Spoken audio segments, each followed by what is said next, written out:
Estás escuchando Radio Núcleo 180, comunicación con valor.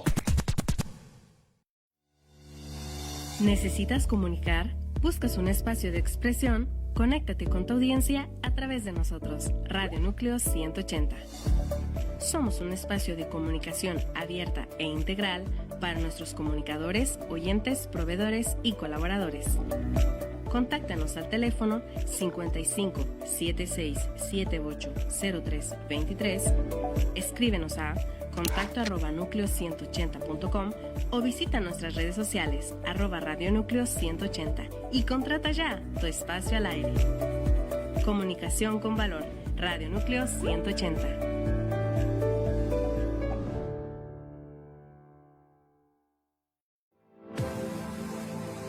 Desde Cochabamba, Bolivia, saludos a Radio Núcleo 180.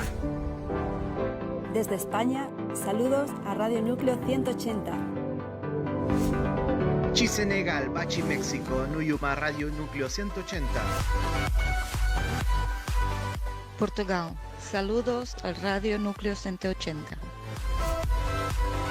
Hallo zusammen, ganz liebe Grüße aus Deutschland an Radio Núcleo 180. Bienvenido a tu programa Goza, la transformación. Un espacio diseñado para ti en el que conocerás diversos temas. Valores, drogadicción, violencia, límites y mucho más. Acompáñanos todos los miércoles en punto de las 5 de la tarde, con la licenciada Elsa Anguiano e invitados especiales. Solo por Radio Núcleo 180. Comenzamos.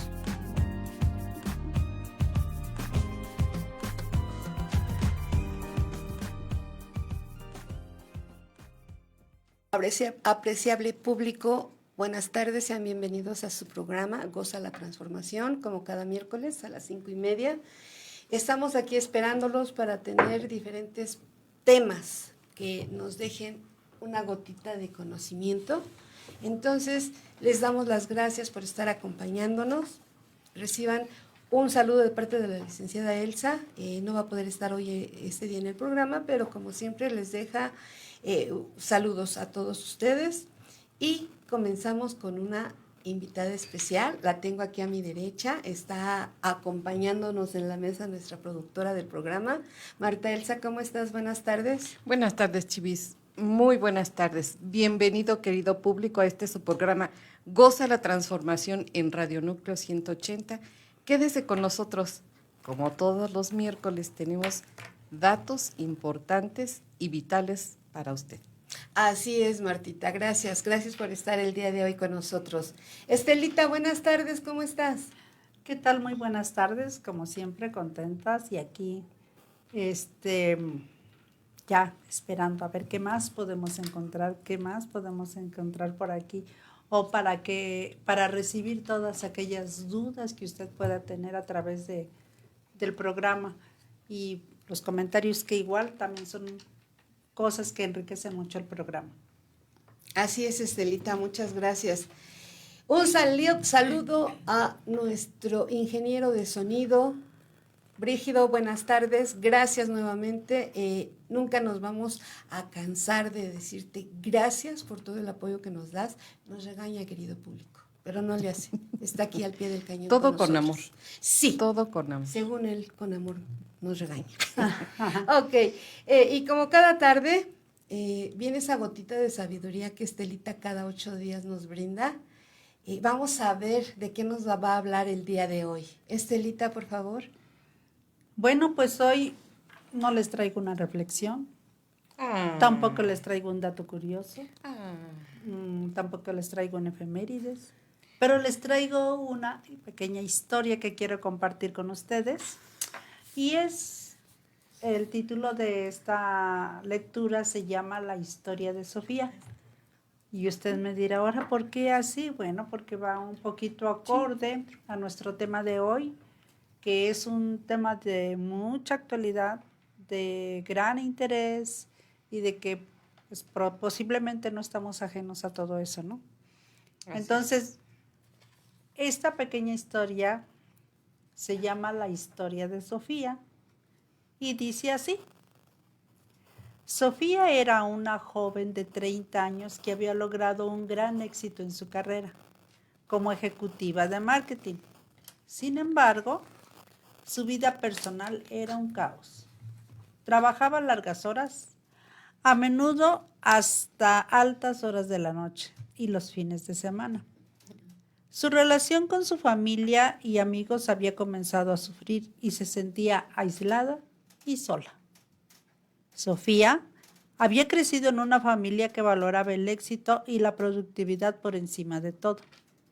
Su padre era un empresario exitoso que siempre la había presionado para que alcanzara sus metas. Como resultado, Sofía había desarrollado una mentalidad de siempre más, siempre buscando el próximo logro, la próxima promoción y el próximo éxito. Pero llegó el día en que Sofía se sentía agotada y estresada. Su salud había comenzado a menguar y como consecuencia había ganado peso debido a su estilo de vida sedentario. Su relación con su novio había terminado debido a su falta de tiempo y energía para invertir en la relación.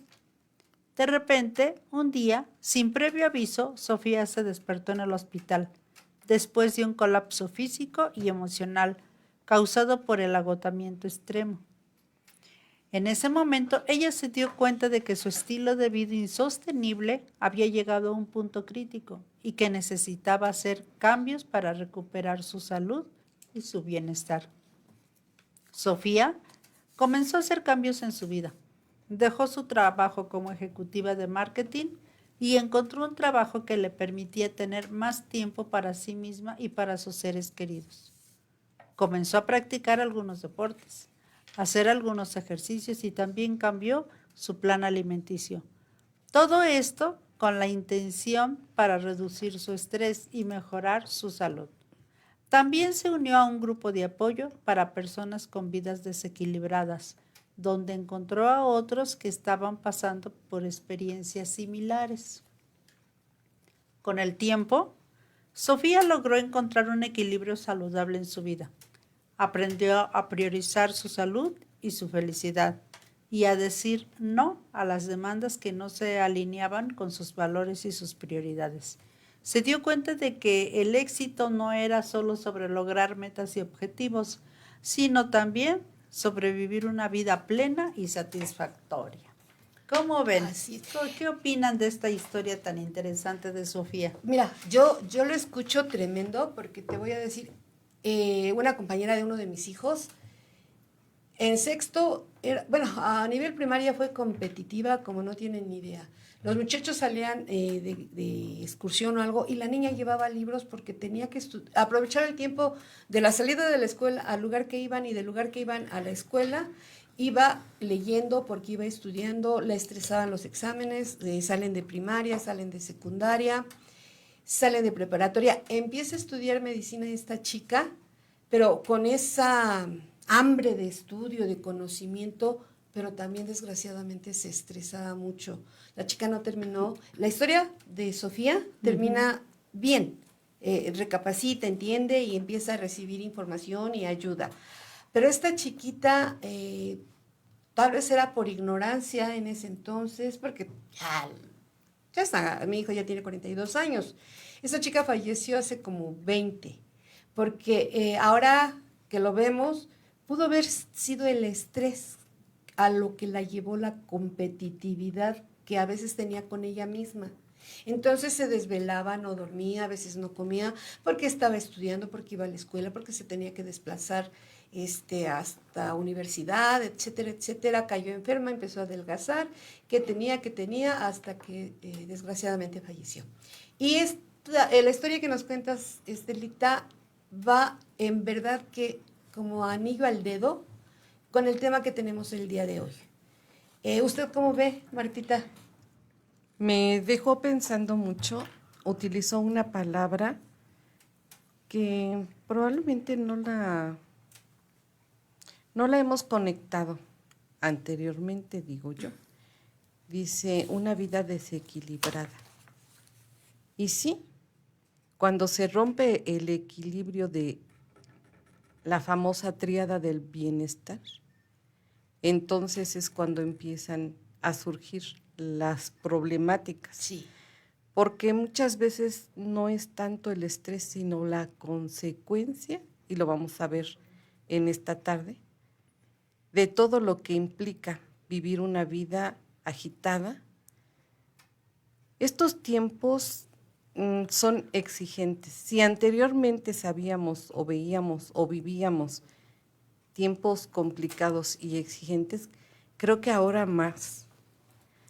El acelere, el vivir una vida rápida, las exigencias de la vida.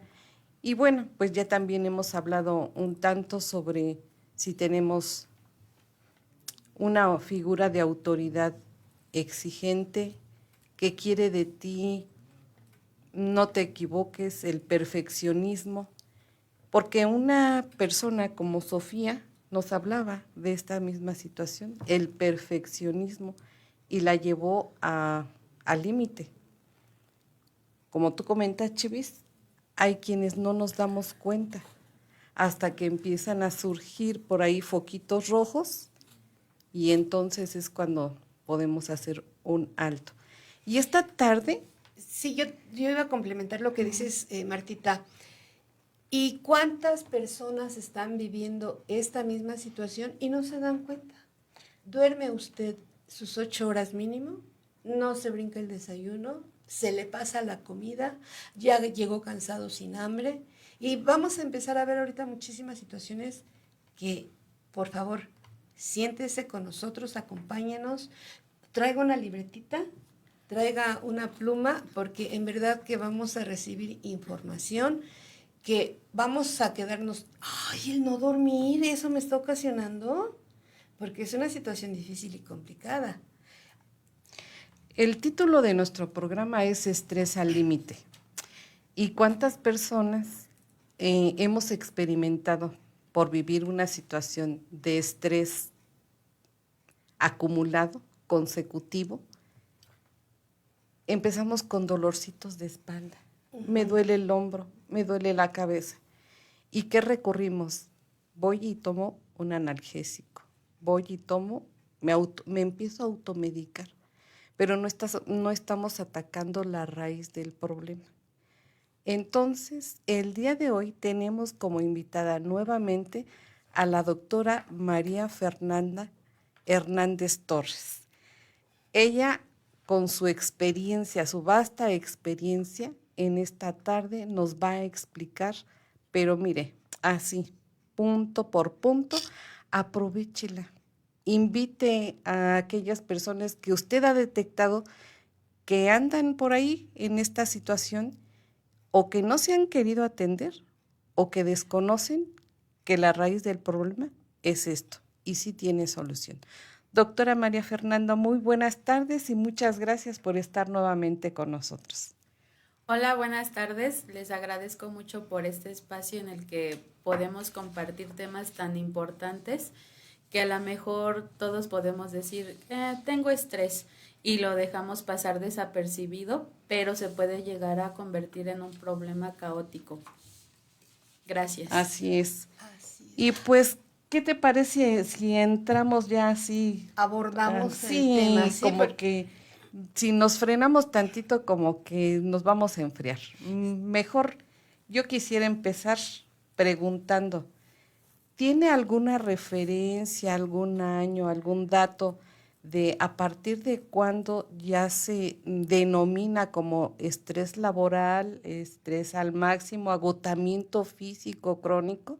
Ok, sí, miren, a partir más o menos de la década de 1970 es cuando se empieza a dar esta cuestión de empezar a ver por qué la gente se estresaba tanto. Específicamente fue un psicólogo que se llama Edvard Friedenberg, quien prácticamente empezó a hacer estudios porque él trabajaba en una clínica en donde había personas que eran dependientes de sustancias. Y él empezó a hacer observaciones en los médicos que trabajaban ahí y se dio cuenta que el problema empezaba en los profesionales de la salud, inicialmente médicos, enfermeras, psicólogos, El doctor se empezó a dar cuenta que venía un desgaste físico que acababa completamente con el paciente. Entonces, el momento de tener largas jornadas de trabajo, de tener que tener varios trabajos para poder subsistir, es en donde se empezaron a cultivar prácticamente los síntomas iniciales de este síndrome del agotamiento al extremo o síndrome del quemado, como también se le conoce. Ya más adelante, otra psicóloga llamada Cristina Malash de la Universidad de California se empezó a dar cuenta que esta situación del estrés al extremo no solamente era para profesionales de la salud, sino que englobaba prácticamente todos los trabajos y todos los roles de personas que tenían que convivir o que tenían que atender a otras personas para poder desempeñarse en su área laboral. Y de ahí, poco a poco se fue dando cuenta que prácticamente todas las personas, aunque no desempeñaran como tal un trabajo, y el ejemplo más claro es una ama de casa, se encontraba también en este síndrome o esta patología tan importante, porque al final de cuentas son signos y síntomas que se van sumando poco a poco, que llevan a que la persona desencadene como tal en esta situación de estrés al extremo. Y ya para el año del 2000, la Organización Mundial de la Salud como tal lo tomó y dio la definición. No se ha incluido en los manuales psiquiátricos, pero sí ya se ha incluido en la Organización Mundial de la Salud, que eso es importante porque al final cuando nosotros tenemos que dar un diagnóstico, tiene que haber una base científica que pueda prácticamente cargar y estar consciente de que ahí está el diagnóstico. Doc, ahorita todo mundo conocemos y manejamos la palabra estrés y lo entendemos, ¿sí? Sobrecarga de trabajo, mucho preocupación por esto o por aquello. Pero, Doc, este estrés laboral es diferente a esta situación de agotamiento al express. ¿Cuál sería la diferencia? ¿Cuál sería el vínculo entre ellas, Doc? Ok, es que como toda enfermedad, es como una semillita que va a empezar en el cuerpo de una persona y esa semilla va a ir creciendo poco a poco. Si nosotros no hacemos caso a los datos de alarma que se nos están presentando, se va a empezar a generar esta cuestión de lo del problema. Por ejemplo, lo primero que usted me comenta es esta situación de, viene esta situación de estrés laboral. Tengo estrés laboral, veo a mi paciente, ya lo identificamos, vemos que está cansado, que tiene jornadas de trabajo largas, entonces tenemos que ver al paciente médicamente, darle un tratamiento para que el paciente detenga ahí el problema. Si nosotros no hacemos eso, entonces va a seguir avanzando, va a crecer como un arbolito, va a dar todas sus ramas y entonces ahí ya va a venir esta cuestión del nombre de síndrome de estrés al extremo o síndrome del quemado, en donde prácticamente la palabra síndrome quiere decir que es un conjunto de signos y síntomas que van a llegar a generar una afección como tal al paciente. Signo, para que tengamos una idea un poquito clara, es todo lo que yo veo a un paciente. Por ejemplo, cuando ustedes están platicando con alguien, vea qué expresiones tiene en su cara. Si está triste, si está feliz, si viene como cansado, si trae la mirada caída, si trae los ojos rojos, todo eso. Y síntoma es todo lo que el paciente nos va a referir. Me siento cansado, siento que no duermo bien, siento que a pesar de haber dormido, me despierto al otro día y sigo sumamente agotado. Entonces, cuando nosotros no le damos una solución a eso, se convierte en este síndrome que incluso puede llegar a una etapa devastadora porque tiene consecuencias muy importantes cuando no se trata a tiempo. Entonces, público, sí tomó nota de todas las características que nos acaba de mencionar la doctora Fernanda, porque a veces decimos, es que estoy bien cansado, es que no dormí bien. Cuidado, vamos a ponernos atención en todas esas señales, porque a veces decimos, es que estoy cansada, es que estoy estresada, pero acuérdense, como decía la doc, es un arbolito que se va a llenar sus ramas y va a empezar a dar frutos, que estos frutos si no nos agradan, no son recomendables, no son para nada como las cerecitas que nos comentaba Estelita hace 8 días. Van a ser consecuencias devastadoras para nuestra vida. Doc, para que nos quede así bien claro y sepamos manejar estos nombres, estos síntomas, porque definitivamente es una información que nos interesa mucho como sociedad, esa sociedad tan acelerada que estamos viviendo el día de hoy, donde, no sé, los intereses es conservar el trabajo, tener el dinero, etcétera, lo que gusten y manden. Eso es muy respetable, pero veamos que este ritmo de vida no nos va a dejar nada bueno a futuro. Doc, para que nos quede muy claro, sí. ¿Por qué se llama síndrome de Burnout y con qué otros nombres podemos conocerlos? Porque tal vez no vamos a conocerlo o no vamos a escucharlo como tal, vamos a escuchar, como decía usted, estrés al extremo. Ajá, exactamente. O del quemado. Exacto. Yo leí una vez que era esta situación que es como una velita que está prendida y que de momento se apaga porque ya no tiene cera que ofrecer. Ya se agotó totalmente, se apagó. Entonces, Doc, ¿por qué se llama así este síndrome y qué otros nombres recibe, por favor? Bueno, entonces, prácticamente la patología recibe ese nombre porque se deriva de un vocablo en inglés. En inglés es to burn out, que significa prácticamente estar quemando. De hecho, si ustedes lo ponen así en el Translate Google, va a aparecer que es quemarse. Entonces, ¿qué otros nombres tiene? El síndrome de burnout es síndrome del estrés extremo. También se le conoce como estrés laboral, desgaste ocupacional, desgaste crónico o síndrome del trabajador quemado.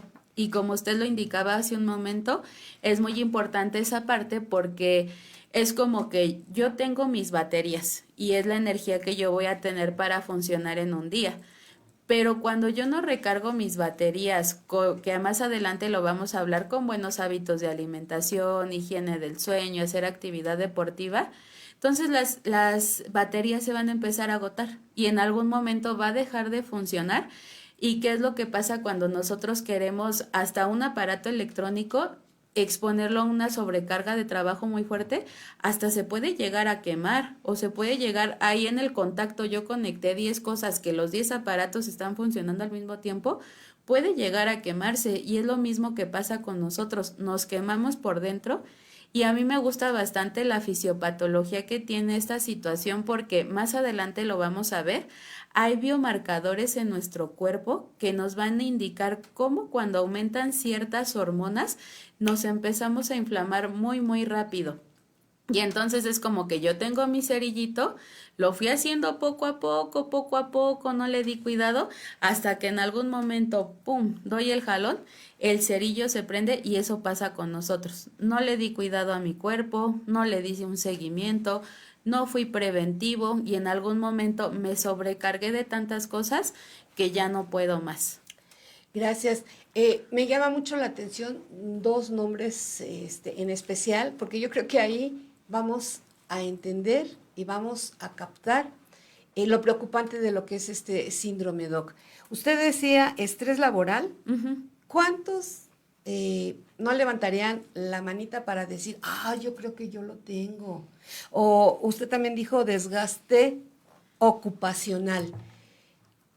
Nos levantamos cansados para ir a trabajar, el trabajo ya no le encontramos ese gusto, esa armonía, ese deseo de llegar a cumplir nuestra responsabilidad.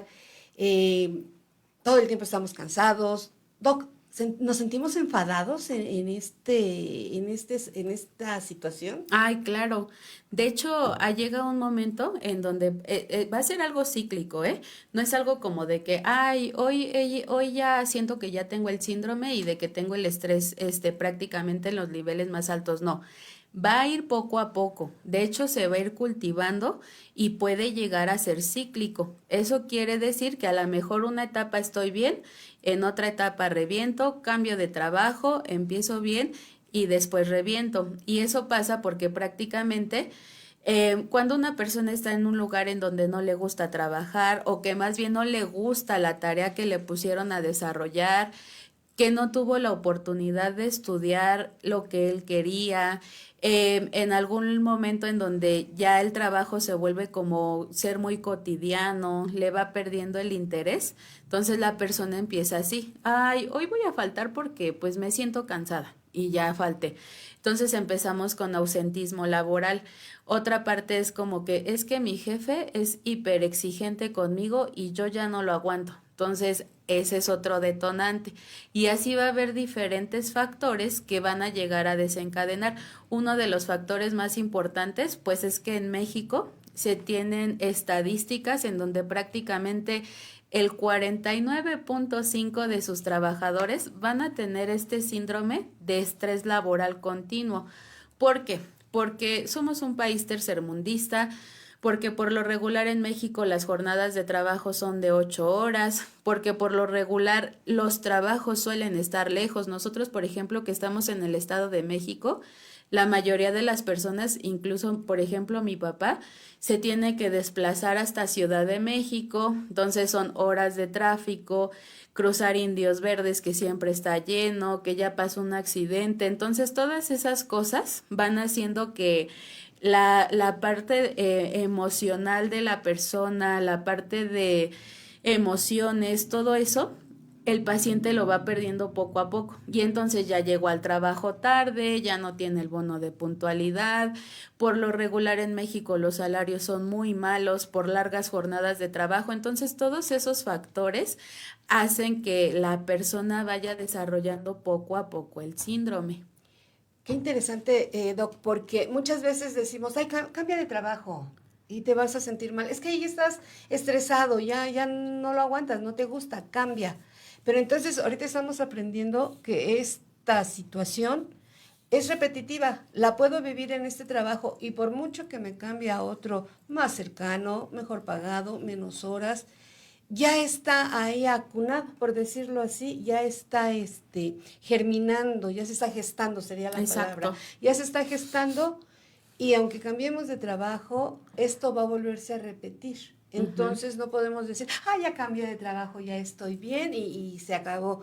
Aguas. Todos estos síntomas, como también nos explica la doc, no digamos, ¡ay, yo lo tengo! Sí, ahorita ya. No, esto ya lo venimos padeciendo de tiempo atrás.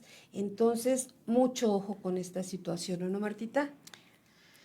Sí, y me gustaría enfatizar aquí, la doctora nos comentaba de que determinadas profesiones son las que lo padecen, pero todo mundo, cualquiera de nosotros, no todo mundo, cualquiera de nosotros lo puede padecer. Y sí hay determinadas profesiones. El área de la salud es un área demandante. Un área fuerte, por decirlo de alguna manera. Es un área estresante, hay desgaste físico, mental. En tiempo de estudio, que fue lo que originó este estudio para conocer este desgaste laboral, fue en el área médica. Y bueno, tanto la doctora como una servidora hemos trabajado en hospitales y yo pude ver cómo en el área médica, cuando eres estudiante, pues tienes un horario. Entras a las 7 de la mañana, entras a tus clases, después de tus clases vete a la práctica hospitalaria y bueno, conforme van avanzando, después ya en tus prácticas te llegan tus jornadas de guardia. Entonces entras a las 7 de la mañana, te quedas 24 horas en el hospital, pero al otro día que tenías que salir a las 7 de la mañana, bueno, ellos se tenían que quedar de 7 a 3 para sus clases, pero si había necesidad de que colaboraran, algo que quedó pendiente, regrésate a terminar, o las famosas guardias de castigo. Entonces se quedaban 48 horas o más dentro del hospital. Y es algo desgastante, es algo agotador. ¿Qué otra profesión? Los docentes. la carga de trabajo, porque no tan solo es estar frente al grupo, es preparar clases, es la carga administrativa, que ahora, bueno, ya veo en las escuelas que les están dando un día al mes para las descargas administrativas, pero anteriormente no era así. Entonces, te llevabas el trabajo, después de tu jornada laboral, te llevabas el trabajo a tu casa. Pero fíjate, Martita, que sí hay un día específico para descargas, pero no a todos los niveles. No, sí. y no terminas con un día. No terminas, porque dices, bueno, en nivel primaria, pues tienes 30 niños, porque ahora ya los grupos están tanto reducidos, máximo tienes 30 niños. Pero en nivel secundaria, ¿cuántos grupos tienes? ¿Cuántos niños tienes? Y bueno, brinquemos, no vamos a entrar tanto en detalle. Las trabajadoras sociales. Las personas que rolan turnos, porque también lo mencionó la doctora. Supuestamente son jornadas de 8 horas. Quitemos el tiempo de desplazamiento de que te vas a las 5 de la mañana porque tienes que entrar a las 7, terminas tu jornada laboral a las 3 y llegas a las 5 de la tarde a tu casa. No en todas las empresas. Hay empresas que te meten tus 2 horas de comida entre tu tiempo laboral. Te lo ponen intermedio. Entonces llegas a estar fuera 10 horas, más aparte tu tiempo de traslados. A mí me tocó ver gente muy de cerca que tienen algunas cafeterías, entras en la mañana, te toca abrir, tienes que entrar a las 7 de la mañana, sales a tales horas, pero ¿qué crees? El día de mañana te toca el turno de la tarde. Le dan el turno de la tarde. Sale de esa jornada y dices, ¿qué crees? Que mañana te toca abrir otra vez. O te toca el cierre y es salir a las 12, la 1 y al otro día si te toca entrar a las 7 de la mañana, ¿cuántas horas dormiste? Entonces hay situaciones que no vemos, que las tomamos como ya algo cotidiano. Y a veces no es tanto que la gente no esté a gusto con el trabajo, sino a veces también las empresas no cuidan esa parte de salud mental de las personas. Y como decía la doc Martita, no necesitamos, o así entendido, no necesitamos tener una profesión tan desgastante como el área médica, ¿no? Que es la que por esta situación se detecta esta situación. Pero quiero hacer hincapié en amas de casa, en los roles que Marta decía acerca del doble turno y checar esto y checar aquello. Las mamás están cumpliendo ese rol, porque tienen que hacer la comida, cuidar a los hijos, el quehacer, que la ropa, que esto, que la aquí, que la allá, y doblan turnos, Marta. No, y a veces que doblan turnos. Y son trabajos bien estresantes, entonces, por eso esta información creo que es importante, porque cualquiera de nosotros puede caer en un momento, y nos conformamos con decir, es que estoy cansada, voy a dormir toda la noche. Ah, qué caray, dormí toda la noche, ni dormí toda la noche, ni descansé. Entonces, ¿alguna pregunta para la doc? Sí, quisiera saber si hay una definición así concreta sobre el síndrome del quemado. Ok, bueno, antes de pasar a esa parte, a mí me gustaría decir 3 cosas en relación a este punto. En primer lugar, yo siento que yo sí pude haber padecido el síndrome, porque en algún momento cuando yo entré a la universidad, yo soy egresada del Politécnico, estuve en la Superior de Medicina. Para empezar a entrar a la escuela fue súper difícil, entonces para mí generaba un estrés cada vez que yo veía que no me quedaba en la escuela, ¿no? Entrando a la escuela fue totalmente diferente, o sea, yo vi mi tira de materias y eran 3 materias, anatomía, embriología y salud pública. Y yo dije, ay, son bien poquitas materias, va a estar súper relajado. Pero cuando vi mi horario, yo me quedé en la tarde, iba a estar desde las 12 hasta las 9 de la noche. Entonces yo ahí dije, o sea, ¿por qué si son 3 materias tengo un horario tan largo?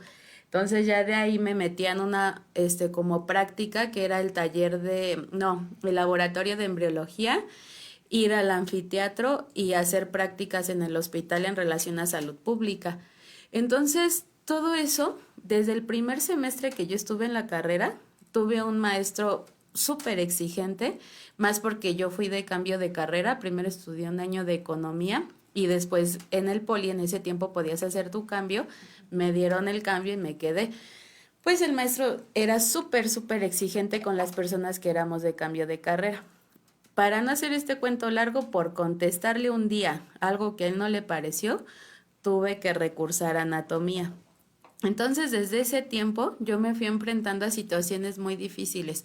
De hecho, más o menos como en el cuarto semestre, yo le dije a mi papá, ya no quiero estudiar medicina. O sea, ya me siento agotada, me siento cansada, no puedo, tengo que leer muchísimo, a veces no me doy abasto para eso. Y la verdad, gracias a Dios, mis papás siempre me apoyaron en la carrera, tanto pues en mis uniformes, económicamente, en mis alimentos, en mi papá, en llevarme, en esperarme, en ir por mí. O sea, de verdad, era tanto el apoyo que yo tenía, pero aún así era mucho el desgaste. Llegó un momento en donde yo le dije, papá, ya no quiero, o sea, de verdad. Mi papá me dijo, está bien, si tú no quieres estudiar eso, yo te apoyo, no importa, podemos buscar una escuela privada, puedes buscar otra carrera, algo que más te guste a ti. Piénsalo, date un tiempo, platica con Dios y ve qué quieres. Entonces, como yo la verdad siempre he creído que el área espiritual es muy importante, yo me puse a orar y le dije, Dios, es mi sueño, o sea, de verdad es el sueño que yo tengo porque algunas personas que me conocen, yo tenía un hermano que era mi hermano mediano y él cuando nació sus riñones no le crecieron. Él tuvo algo que se llama hipoplasia renal, tuvo un trasplante de riñón a los 8 años, yo ahí tenía 12. Y desde ahí yo siempre dije, yo voy a estudiar medicina porque yo quiero ayudar a mi hermano. Yo quiero que mi hermano esté bien, yo quiero que mi hermano en algún momento no tenga que venir al hospital. Esa era como la idea y el sueño que yo tenía. Yo le dije a Dios, ya no puedo, o sea, de verdad esto es mucho, me sobrepasa, ya no puedo, ya recursé una materia, todo el tiempo estoy cansada, de repente me siento desmotivada. Y entonces el hecho de que yo pusiera esa parte espiritual fue como lo que me dio fuerza para poder salir adelante, porque leyendo yo mi Biblia y demás, yo encontraba citas bíblicas acerca de que el Espíritu de Dios está en nosotros, de que Dios nos da las fuerzas. Hay una cita bíblica que dice que Él te da las fuerzas como las del búfalo. Y yo le decía, pues dámelas al doble porque ya no puedo. Y de verdad esa parte yo la dejé completamente en Él. Le dije, mira, yo voy a hacer esto, yo voy a hacer mi parte, tú encárgate de darme ese sustento espiritual. Y entonces yo pude sacar la carrera adelante, gracias a Dios. Obviamente tuve muchísimas situaciones. Cuando yo hice mi internado médico, el ambiente era súper pesado, era tóxico, la jefa de enseñanza siempre era como que no te apoyo, no te apoyo, no te apoyo.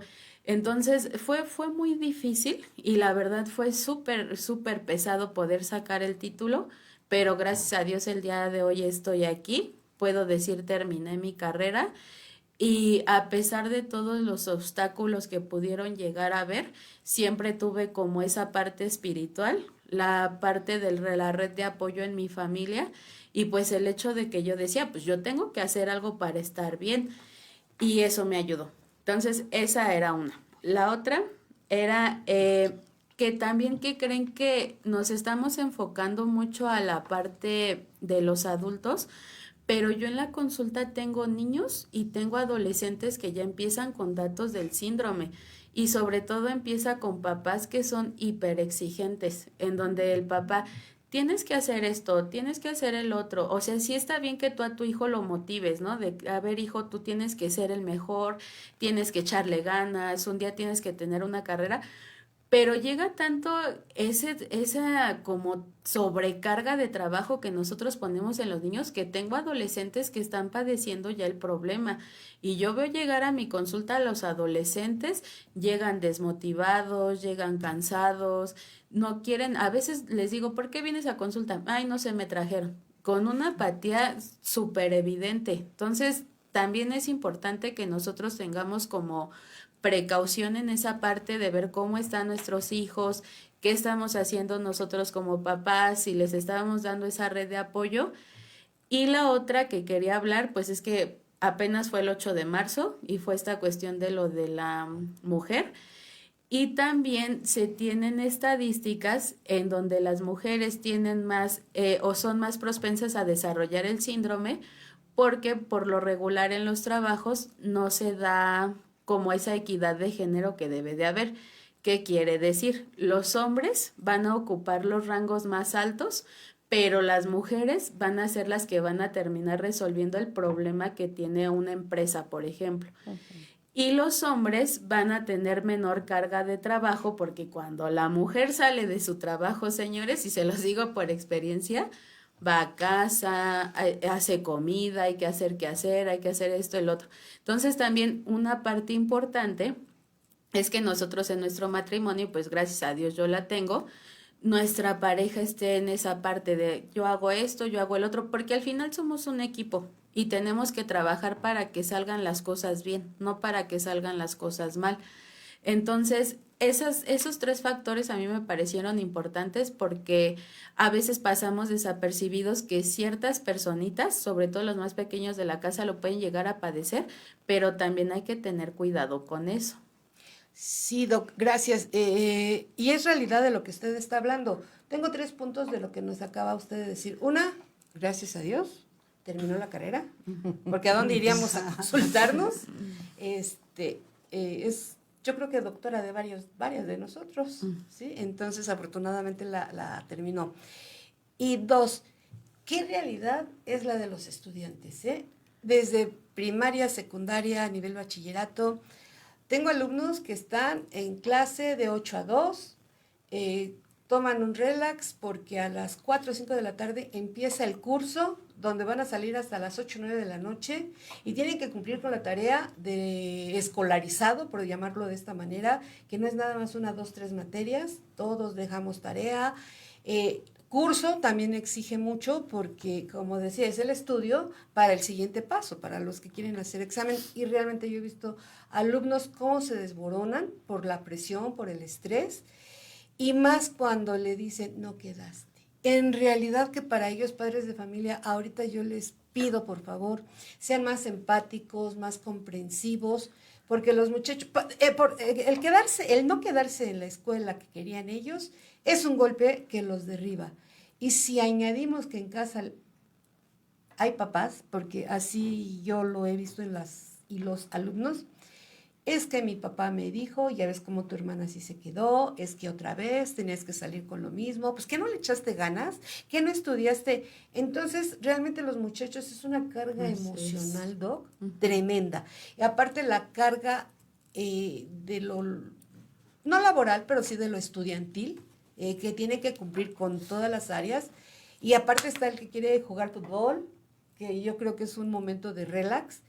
Y la tercera es, hombres, nuestra admiración y nuestro respeto para todos ustedes. Sabemos que llegan tardes, llegan cansados, quieren quitarse los zapatos, recostarse en el sillón.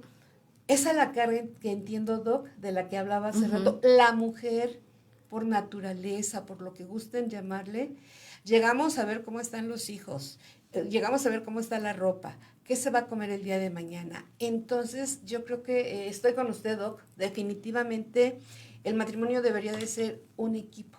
Pero equipo, no trabajar así, apoyarnos. El equipo de 2, te toca chambear a ti afuera, a mí también, apóyame en esto, yo hice aquello, y nada de, te voy a ayudar a lavar los trastes. Me siento y te echo porras desde aquí.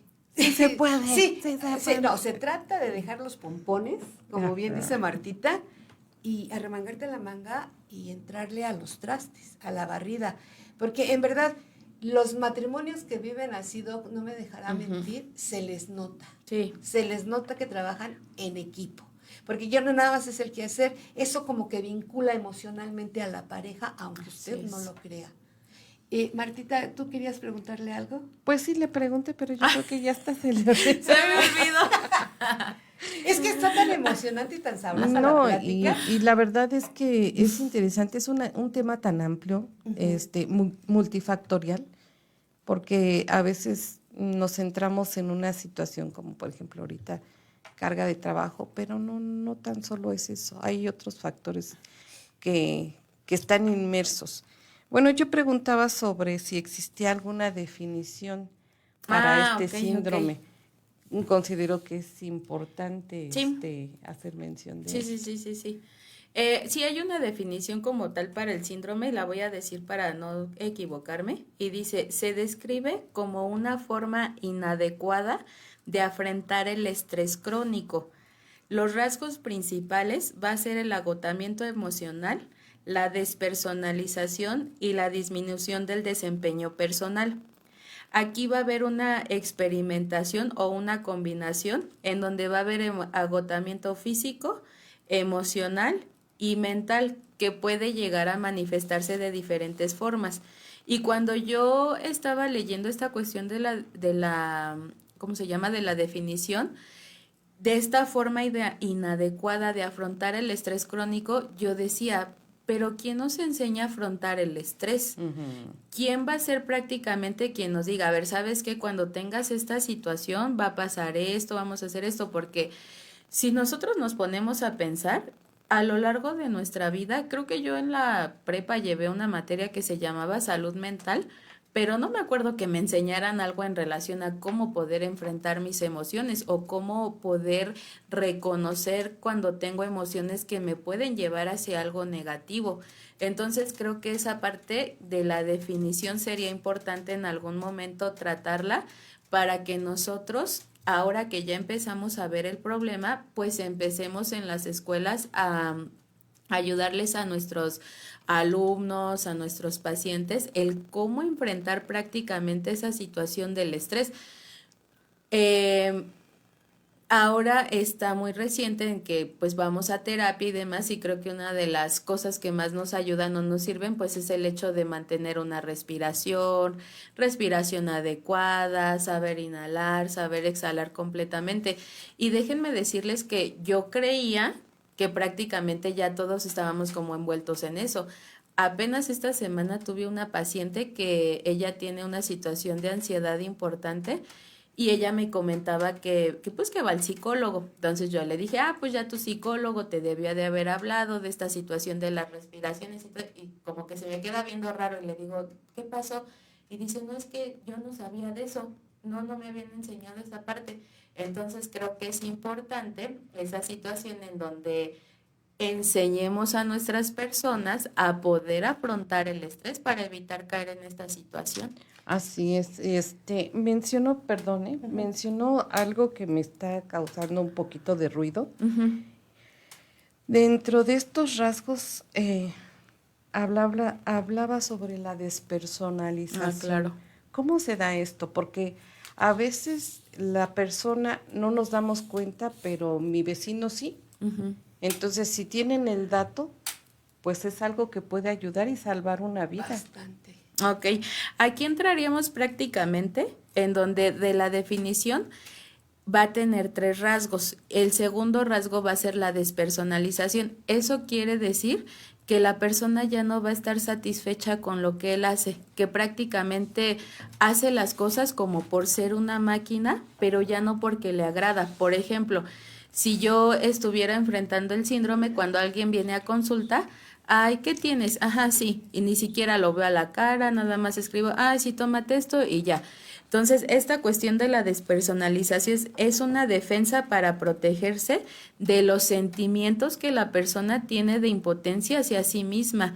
Es una situación en donde va a venir una frustración, tanto que va a decir, es que a mí ya no me gusta, yo ya no quiero venir, ya no lo quiero hacer, y va a ser una sensación de extrañeza de sentirse con uno mismo. Ya no es como que, ay, soy una persona que es transparente, que puedo reflejar que estoy tranquilo, no, ya prácticamente hace las cosas como si fuera una maquinita.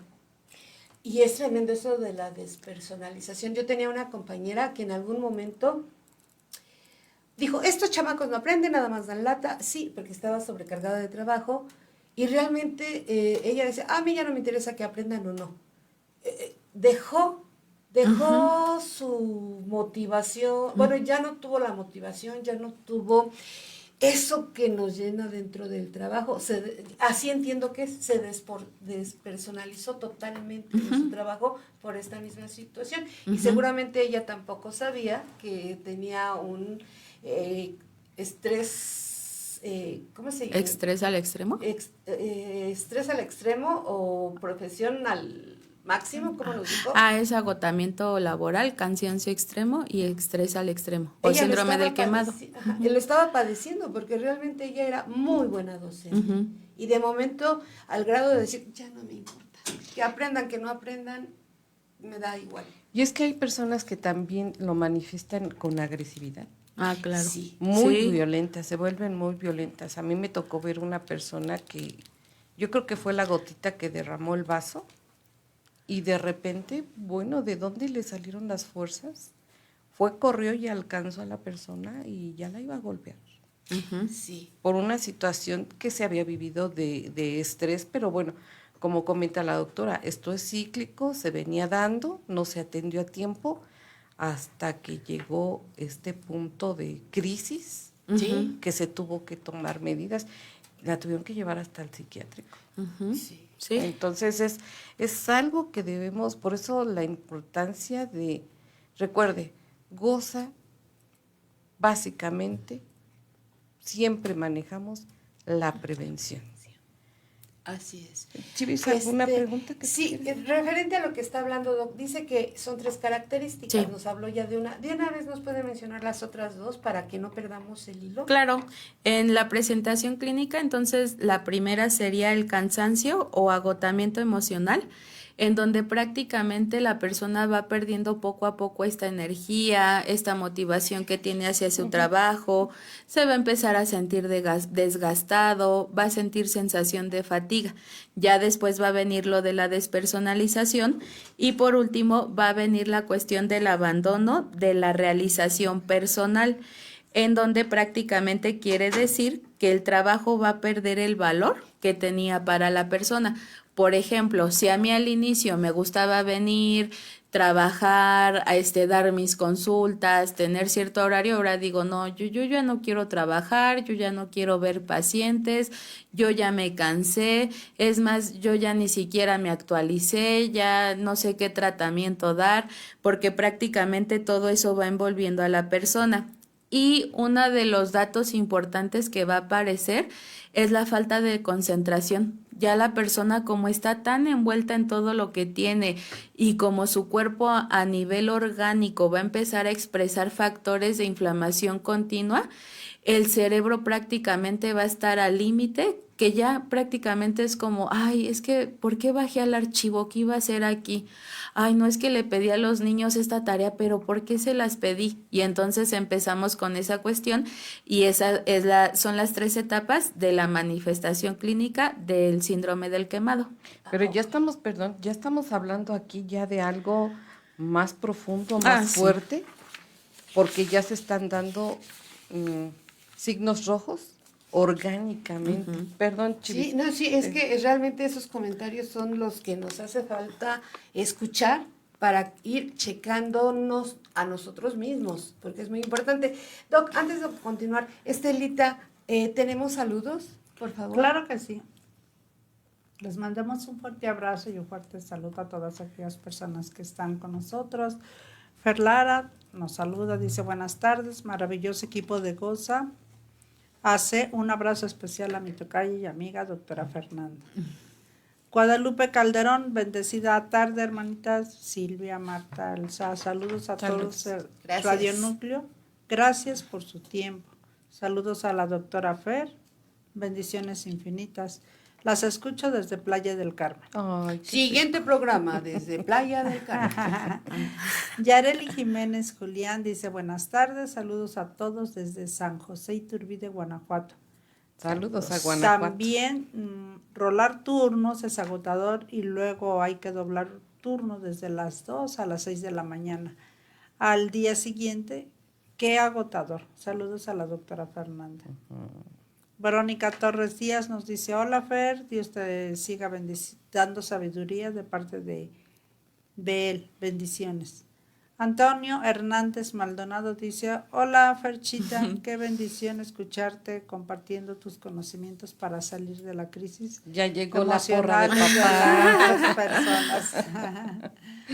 Y bueno, son los que me aparecen, no sé si tengan alguien más. Mira, retomando a Antonio Hernández, a la porra, señor, muchas gracias por ese apoyo que le dio a esta mujer que realmente abrazó la vocación con amor, pasión y compromiso. Yo creo que todos tenemos a veces ese chance, no sé si decirle así, de querer aventar la toalla, pero hay gente que nos hacen recapacitar, están adelante para darnos la mano y atrás así como para empujarnos. Muchas gracias por haber sido de esas personas. Retomando el tema, Doc, otra pregunta, ¿cuáles son las causas para desarrollar este síndrome?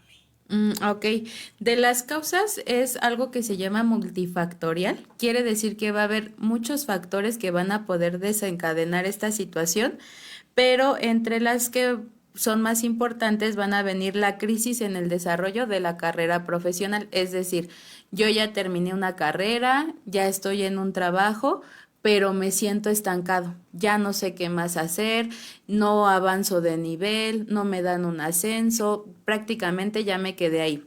La segunda es no tener condiciones económicas suficientes para poder sustentar lo que yo quiero estudiar y entonces tengo que estudiar a lo mejor otra cosa en una universidad más cercana. Otra de las causas es sobrecarga laboral, es decir, jornadas de trabajo muy largas y muy mal pagadas. Hay gente incluso, y sobre todo yo lo veía en mis maestros o en doctores con los que llegué a convivir, que llegaban a tener hasta 2 trabajos. O sea, era como que, ya vine al hospital de las 7 a las 3, pero ahorita ya me voy a la consulta privada para poder generar los ingresos que yo quiero. Otra es pobre orientación profesional. También otra situación importante que a mí me parece es que cuando yo iba en la prepa llevé orientación vocacional. Entonces, en mi materia de orientación, la maestra nos dice, ¿y qué quieren estudiar? Y yo dije, pues ingeniería civil. Y dice, Fer, ¿sí sabes qué es ingeniería civil? Y le dije, pues no sé, yo siento que es como ayudar a la gente o algo así. Me dice, no, Fer, y me explicó que era ingeniería civil y le dije, ay, no, yo no quiero estudiar eso. Exacto, y entonces como ella nos hizo un test de que a ver para qué área eres y demás, ahí salió y me confirmó que yo era para el área de la salud. Entonces para mí fue más fácil enfocar sobre qué iba a estudiar yo, a qué me quería dedicar, porque gracias a Dios lo puedo decir el día de hoy, a mí me gusta mucho lo que estudié, a mí me encanta ser doctora, fue muy pesado, pero si volviera a estudiar, gracias a Dios tengo la oportunidad de poder seguir actualizándome, tengo varios diplomados. Por lo regular, una vez al mes, los laboratorios me invitan a un desayuno en donde nos dan todos los tratamientos que son más actuales para muchísimos padecimientos. Entonces, todas estas situaciones que otra gente no tiene y que no tiene la oportunidad, pues se ve enfrascada en una situación en donde voy a estudiar lo que tengo a la mano, ¿no? Lo que voy a hacer. Ahora, si yo me pongo a pensar y digo, pues si me hubiera quedado en la economía, no sería buena. ¿Quién ha ido al consultorio y a la farmacia cuando me toca atender la caja? Me hago bolas, el otro día di cambio de más, gracias a Dios me lo regresaron y me decían, doctora, me dio 300 de más, aquí tiene. O cobré mal, o cobré doble, o sea, de verdad. Entonces todas estas situaciones hacen que la persona pues vaya teniendo esos factores que van a ir poco a poco y pues que en algún momento van a llegar a desencadenar en este síndrome. También otra parte importante que yo leí en un artículo es la edad. Por ejemplo, ahora queremos que todos sean súper jóvenes y que cuando ya terminen la carrera tengan 10 años de experiencia. Pues no. Casi nadie acepta a gente que es recién egresada, pues porque hay que enseñar, hay que poder sembrar en ellos, entonces ese es otro factor porque la persona se siente deprimida. También los de género que ya habíamos hablado, las mujeres por lo regular tienen que ocupar cargos en donde sean resolutivas. la situación familiar. Cuando nosotros tenemos en casa una situación importante, a lo mejor de que peleas constantes, una mala dinámica familiar, todo eso nos lleva a que en algún momento, no sé, gente que haya llegado a pensar en un divorcio entre en una etapa de depresión. También factores de la personalidad, eso es súper importante, porque por lo regular lo llegan a desarrollar personas que son súper exigentes consigo mismo, de que, ay, no, es que ya di todo de mí, no, tengo que dar más. Y sí, está bien querer superarte, querer ser mejor, querer abarcar varias cosas, pero tampoco puedes estarte exigiendo y ser perfeccionista todo el tiempo. Hay otra cuestión igual en relación a las personas que apenas acaban de salir de su licenciatura, que a lo mejor saben mucha teoría, pero tienen poca práctica. Y entonces eso también nos lleva a la cuestión de que me frustro porque a lo mejor sé cómo funciona este programa y sé que es la enfermedad de diabetes, pero ahora cómo hago la práctica, ahora cómo hago sentir a mi paciente. Entonces ese factor también es importante. Y van a venir factores profesionales en donde siempre el ambiente laboral va a ser importante. Si nosotros tenemos un lugar sano en donde hay buena convivencia, me llevo bien con mi jefe, con mis compañeros de trabajo, pues entonces va a ser un lugar de que voy a llegar relajado y todo. Pero si yo tengo un jefe que todo el tiempo está como que con sobrecarga de trabajo o que incluso ya sea hombre o mujer hay alguna situación como de acoso, también eso nos va a llevar a desencadenar esta cuestión del síndrome del quemado. Y factores ambientales, todo lo que nos rodea, la seguridad que tenemos para salir de casa, las distancias hacia nuestros trabajos, todo eso va a hacer que nosotros empecemos a desarrollarla. Entonces, fíjense, no es nada más de mí, no es nada más que yo lo empiezo a cosechar, son todas las cuestiones que me están rodeando que van a hacer y que van a empezar a sembrar esa semillita para que el síndrome se pueda empezar a dar o no. Qué tremendo lo que nos están diciendo. Yo no sé si varios de los que nos estén escuchando se están relacionando con esta plática y que digan, caray, yo creo que sí. Es alarmante lo que nos está platicando la doctora Fer. Fer, ¿habrá una estadística de esta situación aquí en México? Sí, de hecho, no sé si puede decir el nombre del hospital, pero un hospital que la mayoría de las personas tienen el seguro aquí en México, hizo un estudio y detectó que en el área de la salud, el 49.9% de las personas va a llegar a desarrollar el síndrome y es específicamente por las jornadas de trabajo. Y a nivel como mundial, en México se tienen reportadas unas estadísticas que el 75% de sus trabajadores ya están desarrollando el síndrome. En comparación con Estados Unidos, que es un 54%, y con China, que es solamente del 73%, nosotros estamos rebasando prácticamente esas estadísticas. Wow, sí se oye tremendo. ¿Usted qué opina, señorita? Es que estuve en el ambiente. Sí. Te puedo decir que yo igualmente lo viví. En mi tiempo laborando, y dentro de ese tiempo laborando igual que Fer, pues también iba yo a cursos, a capacitarme, tomé diplomados y tomé una especialidad. Esa especialidad, todas las especialidades, todo lo que es el área de salud, pero recuerdo que cuando fui a tomar mi especialidad, la profesora que teníamos, que era la que coordinaba, ay, cómo nos traía. De alguna manera nos estaba preparando para aprender a vivir el estrés, pero como dice Fer, nadie te enseña cómo deshacerte de él, de qué forma puedes manejarlo, de qué forma puedes hacer un stop, dar tu descanso, decir esto lo desecho, tengo que hacer esto, porque hay muchas formas en las que puedes ayudar a desestresarte y no lo sabemos hacer. El ejemplo que daba la doctora, bueno, la respiración es uno de ellos. Hay otro que se llama ejercicios musculares progresivos. Y yo decía, bueno, ¿y estos cuáles son? Habla sobre tensar y destensar. Entonces dije, a ver, ¿cuáles? Bueno, ahorita creo que los vamos a comentar. Pero llegó un punto en el que yo ya casi para terminar mi curso de quirúrgica, me faltaba como semana y media para terminarlo.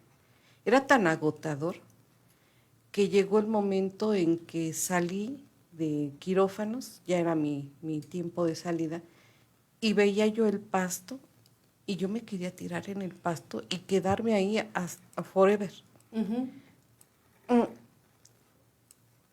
Como estudiante y ya también laborando, los médicos van cambiando. Entran a una cirugía, terminan y bueno, se van a otras actividades, pero uno como enfermera quirúrgica, tú no. Terminan ellos y el siguiente ya quiere entrar, pero tú tienes que lavar todo el instrumental que tú ocupaste y va a depender de la cirugía que se haya realizado, la cantidad de charolas o de instrumental que tú tienes que lavar, tienes que secar, tienes que contar, tienes que acomodar para entregarlo y que te surtan el otro instrumental que tú vas a necesitar. Y eso lleva tiempo, pero ellos no lo ven. Lo que se quiere abreviar son tiempos, pero a veces aunque tú quieras no se puede hacer. Entonces es una situación complicada y creo que cada profesión tiene su punto crítico. Aquí lo importante y lo que queremos resaltar es que existen alguna forma clínica de poder detectar o manejar la situación de este síndrome. Sí. Prácticamente, pues el paciente va a llegar agotado, va a llegar cansado, a lo mejor el paciente va a llegar a decir, vengo porque me duele la cabeza, me he sentido mareado, he tenido visión borrosa, me he sentido cansado a pesar de que descanso bien. Entonces nosotros empezamos a tomar primero signos vitales. Uno de los signos vitales más importantes que siempre tomo en la consulta, pues es la presión arterial. La presión arterial sana siempre va a ser más de 160, menos de 120/80. Cuando sobrepase esos límites, pues entonces la presión está siendo alta y quiere decir que debe de haber algún factor que lo desencadene. Entonces ese sería el primero, la toma de signos vitales. Por lo regular, la frecuencia cardíaca viene alterada, va a venir alta. ¿Por qué? Porque el corazón tiene que estar haciendo un sobreesfuerzo para poder trabajar y bombear la sangre que el cuerpo está necesitando. Y estuve leyendo y hay un biomarcador muy importante que va a ser medir el cortisol. El cortisol va a ser una hormona que todas las personas vamos a tener en el cuerpo y que imagínense que aquí más o menos a la altura de la espalda están los riñones. Los riñones van a tener en la parte de arriba como una esponjita y a esa esponjita se le va a llamar glándula suprarrenal. Esa glándula va a secretar esta hormona que se llama cortisol y el cortisol inicialmente solamente se va a activar cuando hay como una situación de peligro. Por ejemplo, voy caminando en la calle y de repente escucho que un perro ladra muy fuerte, guau, guau, guau. Y entonces pues yo como que me asusto, ¿no? Y a lo mejor ya hasta corro porque siento que el perro me va a atacar. Ahí se secreta el cortisol para que tú actives ese mecanismo de defensa y huyas de una situación que te genera peligro. Pero fíjense, es una situación que va a pasar a lo mejor un día, no diario. Cuando nosotros estamos sobreexpuestos al estrés continuo, el cortisol ya no se va a secretar solamente en poquito tiempo o por alguna situación de huida, va a secretarse todo el tiempo. Y entonces, hubo tráfico, secreto cortisol. No desayuné, secreto cortisol. Desayuné pura azúcar, secreto cortisol, porque el cortisol me va a ayudar a captar los azúcares de mi dieta. Y entonces viene una cascada en donde se le llama proinflamatoria. Y entonces va a hacer que las células, en lugar de tener su tamaño adecuado y bonito, van a estar todo el tiempo hinchadas. y en ese hinchazón que tienen las células viene esa cascada de reactantes proinflamatorios, y otro parámetro que nosotros podemos medir en sangre es la proteína C reactiva. La proteína C reactiva por lo regular se va a aumentar en pacientes que a lo mejor tienen artritis reumatoide o alguna condición de dolor, pero también va a estar activada en pacientes que todo el tiempo tienen un aumento de cortisol importante. Y otro parámetro importante también va a ser las pruebas de función del hígado. Cuando una persona que supongamos entra a su trabajo, a veces no tienen horas de desayuno. Desayunan lo que encuentran a la mano, que es una torta de tamal y un atole. Para la comida, pues tiene que ser el puesto de enfrente, que son carnitas, barbacoa, tacos, que otra vez fue grasa. Entonces, como nosotros tampoco estamos cuidando esa área de alimentación, las pruebas de función del hígado se van a ver alteradas, porque entonces el hígado tiene que hacer un trabajo muy, muy grande para poder depurar todas esas grasas, y entonces ahí va a venir datos de hígado graso. Y otro marcador importante a veces también son a nivel hormonal, sobre todo en las mujeres, pueden llegar a aumentar los niveles de insulina. ¿Por qué? Porque por la mala cuestión de la dieta, igual el páncreas tiene que secretar mucha insulina para poder trabajar, y eso va a hacer que en algún momento yo tenga una dieta que sobrepasa mis límites de azúcar, y entonces la insulina que yo produzco ya no es suficiente. Esos biomarcadores son importantes porque a lo mejor alguien, y sí existe, puede entrar en etapa de negación y decir, no, yo no tengo nada, yo no tengo nada, yo estoy bien. ¿Qué hacemos? Le tomamos signos vitales, le tomamos una química sanguínea con lo que yo ya comenté, que sería el cortisol y la proteína C reactiva, y en base a eso nosotros le podemos demostrar, aquí estás teniendo este problema y hay que atracarlo.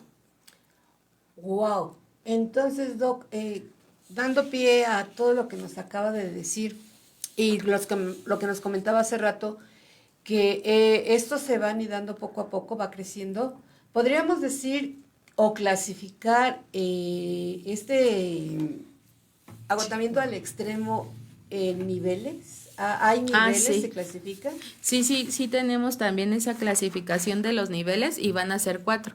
Va a ser leve, moderado, grave y severo.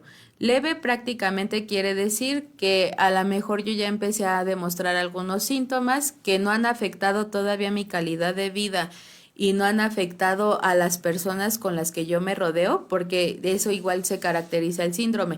Como yo estoy estresado la mayor parte del tiempo, voy a afectar a las personas que me rodean, porque con malas actitudes, malas contestaciones, enojo constante, incluso entrar en una riña. Entonces el leve es algo muy, muy relajado, a lo mejor me quejo de mi trabajo vagamente, me siento cansado, o cuando yo ya voy a despertarme al otro día para irme a mi trabajo, digo, ay, hoy no quiero ir. Pero bueno, sí voy porque ya es miércoles y hay que terminar la semana. Ese es el leve. Después va a venir el moderado, en donde prácticamente yo voy a empezar a actuar con falsedad. ¿Qué quiere decir? Ay, no, es que si ven que yo no voy a trabajar, me van a regañar, o mi esposo me va a preguntar que por qué no fui, cualquiera de esas ideas. Ahí también se presenta el aislamiento, en donde yo nada más voy a mi trabajo, cumplo con lo que me toca, pero ya no tengo esa convivencia que tenía con mi equipo de trabajo. Va a empezar a haber desconfianza hasta sobre las decisiones que uno puede llegar a tomar, y se va a empezar a sentir desmotivado. Ahí sí ya el grado de desmotivación es como que, ay, es que tengo que ir, pero pues la verdad la paga no es suficiente, pero aún así la personal llega a hacerlo. El otro nivel ya es el grave, en donde ya aquí prácticamente el paciente hasta va a estar lento en las actividades que hace, va a tener falta de concentración, va a tener pérdida de la memoria a largo plazo. Y ahí también me faltó algo importante en relación a lo del cortisol. El cortisol también se va a ver implicado en situaciones de la memoria. Entonces, como el cortisol está aumentado todo el tiempo, el paciente ya empieza a experimentar esta cuestión de pérdida de la memoria a corto plazo, y en donde prácticamente esa situación de defensa que antes tenía por una situación de estrés al momento, ahora ya la va a presentar todo el tiempo. y ahí es en donde el paciente puede llegar a empezar a querer como que suprimir la cuestión del trabajo con otra cosa, y por lo regular o lo hace con automedicación o con abuso de sustancias y drogas, como son el alcohol, que en algún momento ya lo vimos. Y la última parte, que es la cuestión del extremo, pues ya es un aislamiento muy, muy marcado. Ya el paciente ya tiene ausentismo laboral, ya ni siquiera va al trabajo, ya no se presenta, no le importan las consecuencias que se lleguen a presentar por faltar al trabajo. Ya entra en un colapso total, o sea, ya no sabe qué hacer, ya no sabe qué le está pasando, no sabe si está enfermo, si está bien. Incluso ya esta última etapa puede llegar a atentar contra sí mismo, y pues eso va a ser la etapa más importante, porque sí hay casos detectados en donde se llegó a presentar esta situación de atacar la propia vida porque ya no supo qué hacer. Doc, de lo que está diciendo, el comentario que hice al principio del programa de esta chica que era autocompetitiva, que siempre estaba estudiando, que siempre quería estar en los primeros lugares y que de repente enfermó al grado de fallecer. ¿Pudo haber sido esta situación que no fue detectada a tiempo? Sí, pues sí pudo haber sido, porque prácticamente a lo mejor si tú lo niegas y si tú crees que estás bien, va a haber gente a tu alrededor que va a ver que no estás bien, y entonces las personas con las que tú vives te tienen que decir, a ver qué pasa, te noto cansado, te noto enojado la mayor parte del tiempo, me respondes mal o no contestas mis llamadas, ya no vas a la reunión que teníamos del café los sábados. Entonces, toda esa situación en donde la gente que nos rodea empieza a detectar esos focos rojos, sí puede llegar a ser prevenible. Ok, gracias, Doc. Veo que estamos acercándonos a la recta final. Sí. Quisiera hacer la pregunta del millón. ¿Hay tratamiento para esto? Sí, como casi todas las enfermedades, yo creo que todas las cuestiones de salud van a llegar a tener un tratamiento. Lo importante es querer acercarnos. En primer lugar, el tener la disposición de acercarnos a una consulta. Y el tratamiento va a ser un tratamiento médico en donde tú vas con tu médico de cabecera. Una de las primeras materias que yo tuve al estudiar medicina fue medicina preventiva, y el doctor nos decía, es que si nosotros hiciéramos en México medicina preventiva, no tendríamos por qué tener tantos problemas de salud, y principalmente los metabólicos, como son diabéticos e hipertensos. Entonces, si yo soy preventivo y yo quiero ir al doctor no porque lo necesito, sino porque quiero ver cómo está mi cuerpo, qué está pasando, esa sería la primera. Ahora, pues si ya estoy mal y si ya la gente a mi alrededor me está diciendo que tengo algo y yo noto que me siento cansado y desmotivado la mayor parte del tiempo, pues es el acercarme con mi médico de confianza. En segundo lugar, también vamos a llevar esto con una valoración psicológica, porque una cosa es un tratamiento médico que yo pueda poner, el enseñarle al paciente a que debe de tener una buena dieta. De hecho, en México existe algo que se llama plato del buen comer y jarra del buen beber, en donde nos va a decir la cantidad de proteínas, de frutas, de verduras que debemos de incluir en la dieta, que debemos de tomar agua y no refresco. ¿Y cuántas personas conocemos que a la hora de la comida el refresco? Mejor mi agua de fruta natural, que yo pueda endulzar a lo mejor un poquito. La otra que nosotros como médico hacemos es generar en nuestros pacientes una buena calidad de sueño, porque el cortisol se va a empezar a secretar más o menos entre las 7:30 y 8 de la noche. Es cuando uno empieza a bostezar. Entonces, ya empiezo a bostezar. Quiere decir que ya estoy cansado y que mi cuerpo me está diciendo que tengo que ir a dormir. Si yo no le hago caso a esa señal y digo, no, es que me falta hacer la tarea del niño, me falta hacer la comida que voy a preparar y preparar uniformes, entonces sigo haciendo actividades, la señal se pierde y uno sigue hasta las 11 o 12 de la noche. Y hay gente que se para muy temprano, entre las 4 o 5 de la mañana. Entonces eso no es correcto. Hay que generar buenos hábitos del sueño, en donde el paciente tenga ciclos del sueño completo para que pueda tener prácticamente un sueño reparador. Lo que pasa en el sueño es que todos nuestros órganos se van a empezar a desintoxicar y alguno de ellos, por ejemplo el globo ocular, se va a empezar a lubricar. Entonces todo eso es muy importante para que el cuerpo funcione bien. Y la otra cosa que yo les digo a mis pacientes y que siempre hay que actuar con el ejemplo es hacer actividad deportiva. Cuando uno no hace ejercicio, no va a poder quemar calorías, va a estar cansado y no le va a poder dar a su cuerpo un buen rendimiento a lo largo del día. Yo, por ejemplo, me levanto a las 5:30 más o menos, nado de 6 a 7 de la mañana, regreso y hago mis actividades. Entonces tenemos que sí o sí inculcar como esa cultura de hacer alguna actividad deportiva. Eso sería por parte del área médica. Por parte del área psicológica sería que instauren una terapia, que por lo regular es una terapia conductivo-conductual, en donde el paciente tiene que hablar con el psicólogo los problemas que tiene para que el psicólogo le pueda ayudar a afrontar esta cuestión de técnicas de respiración o técnicas en donde sepa manejar el estrés o incluso en algún momento llegar a pensar en cambiar del área laboral. Y la otra es que ya en los casos más severos puede llegar también a haber una valoración psiquiátrica. ¿Por qué? Porque en algunos casos va a llegar a ser importante el dejarles como tal un tratamiento farmacológico psiquiátrico para que los neurotransmisores que están en desequilibrio a nivel del cerebro puedan volver a equilibrarse y entonces eso me pueda llegar me pueda llevar al estado de homeostasis. Homeostasis significa que yo voy a estar en un equilibrio completamente y eso es lo que nosotros debemos de lograr con el paciente. Y si doy un punto extra es que debemos de tener esa parte espiritual siempre bien. Desde los filósofos griegos decían que nosotros estamos formados por espíritu, alma y cuerpo.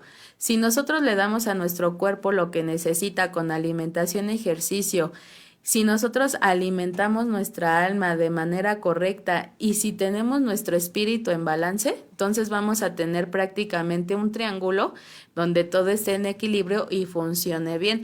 Pero si no lo hacemos así, entonces ahí van a venir los problemas. Y a mí me gusta, ¿puedo decir una cita? Sí, claro. A mí me gusta una cita bíblica que está en el Salmo 4:1. Yo por lo regular leo la traducción al lenguaje actual, en donde dice, tú, Dios mío, eres mi defensor. Respóndeme cuando te llame. Siempre que tengo problemas, me ayudas a salir de ellos. Compadécete de mí y escucha mi oración. Entonces, yo creo que cuando nosotros estamos en equilibrio con esas tres partes, tu cuerpo va a responder de una manera positiva para poder ser un ser social que aporte y no que reste. Entonces, Doc, nada más para volverlo a repetir, la cita es Salmos 4:1. Sí, 4:1. Para que lo tengan a la mano, léanlo y como dice la doctora, lograr ese equilibrio realmente es muy favorecedor para nosotros y para la gente que está a nuestro alrededor, porque inconscientemente, ¿no, Doc? Yo creo que empezamos a causar cierta situación enojosa con los demás, por nuestra misma actitud, por nuestro mismo estado emocional en el que nos encontramos, empieza a haber una disfuncionalidad familiar. Ok, Doc, ¿algún mensaje que guste darle al público aparte de la cita que nos acaba de dar de Salmos 4:1? Ok, a mí me gustaría que si ustedes en algún momento tienen esta situación del síndrome, de verdad que con toda confianza pueden acercarse conmigo, podemos valorarlos en consulta y aparte yo los estaría invitando a que ustedes pudieran formar parte de pues la iglesia a la que yo voy. A mí me gusta mucho venir a la iglesia, me gusta cantar, me gusta alabar a Dios y de verdad que eso es algo liberador para mí, porque si yo contara, tengo que ver pacientes todo el día. A mí me gusta mi consulta, pero yo soy muy exigente en relación a los horarios que yo trabajo. Estoy de lunes a viernes de 9 a 1 y de 3 a 6.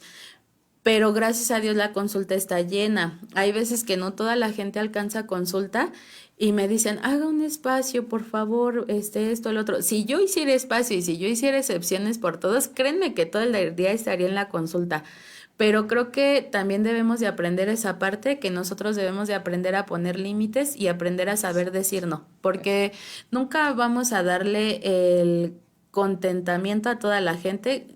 Alguien siempre va a haber de que se queje por algo, que esté insatisfecha, pero mientras uno esté cumpliendo con lo que le toca, con su trabajo, con dar una buena atención, con ser una persona amable, eso va a cambiar la perspectiva de la persona. Ok, entonces nos vemos mañana.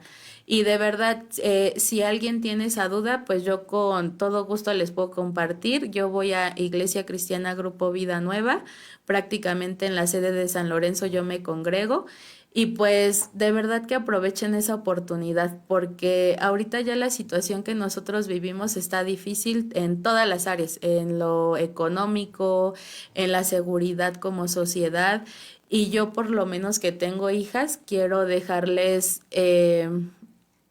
quiero inculcarles a ellas el hecho de que estando Dios con ellas y teniendo a Dios de su lado, sí van a venir situaciones difíciles, pero todo se va a poder llegar a afrontar. Muchas gracias, Doc, por lo que nos acaba de enseñar e informar y decir. Estelita, ¿algún saludo? Claro que sí. Tenemos el saludo de Mari Torres, que le manda saludos, doctora Fer. Y un abrazo. Cris Luz, un saludo a la mejor doctora y a todas las mujeres bellas en mesa. Y por último, Sarita González Romero dice: bendiciones, doctora Fer, excelente mensaje. Pues me gustaría que vayamos cerrando. Acaba de comentar algo importantísimo, doctora, que es establecer límites. Uh-huh. No tan solo laborales, sino también en el hogar, porque a veces, mami esto, mami lo otro, mami aquello, un momento. Entonces, bueno, tendré que ser concreta porque estamos ya sobre tiempo. Sí. Priorizar el tiempo con la familia y con los amigos es importante, relacionarnos, tener tiempo de calidad con la familia. Las situaciones afectivas ayudan muchísimo, porque con estas hormonas que se secretan y que no damos oportunidad a que nuestro cuerpo las elimine de una manera natural, la situación afectiva nos puede ayudar a que se descargue todo esto, a que haya una compensación orgánica, ¿verdad? Sí. Quiero decir algo rápido. De hecho, cuando nosotros nos ponemos, bueno, si nosotros buscamos ya muy científicamente, para que el cortisol esté bien y se libere una hormona que se llama oxitocina, es bien fácil. Solamente es reírnos en el día y abrazar a las personas, porque cuando nosotros damos un abrazo y tenemos esa sensación de cercanía, se secreta la oxitocina. Y la otra, pues, es igual dar un beso. Entonces, a quien tú le puedes dar amor y dar ese abrazo de cercanía, hazlo, porque eso no solamente va a ser bueno para la persona que se siente mal, sino también para ti. Es una buena terapia, doctor. Terapia. Ajá. Y si no, date el abrazo tú solito, agarra una sudadera y dale la vuelta. Y pues, Chivis, terminamos, doctora, muchas gracias. Sí. Interesantísimo, y la estamos comprometiendo para tenerla en otro programa con nosotros. Así es. Sí, está muy bien, está muy bien. Público, muchas gracias por haber estado el día de hoy con nosotros. En verdad, deseamos que esta información haga mella en su mente y en su corazón. Hagamos un cambio de estilo de vida y tratar de superar esta situación del estrés al extremo, porque realmente nos hace mucha falta como sociedad, como familia y de manera personal. Muchas gracias por haber estado con nosotros. Nos vemos de hoy en 8. Dios los bendiga. Muchas gracias. Luego. Próximo miércoles 5:30 de la tarde. Por Radio Núcleo 180.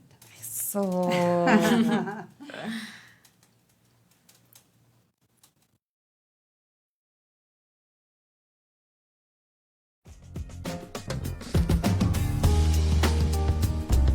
Gracias por acompañarnos. Te esperamos todos los miércoles a las 5 en punto de la tarde en tu programa Goza la Transformación. Solo por Radio Núcleo 180.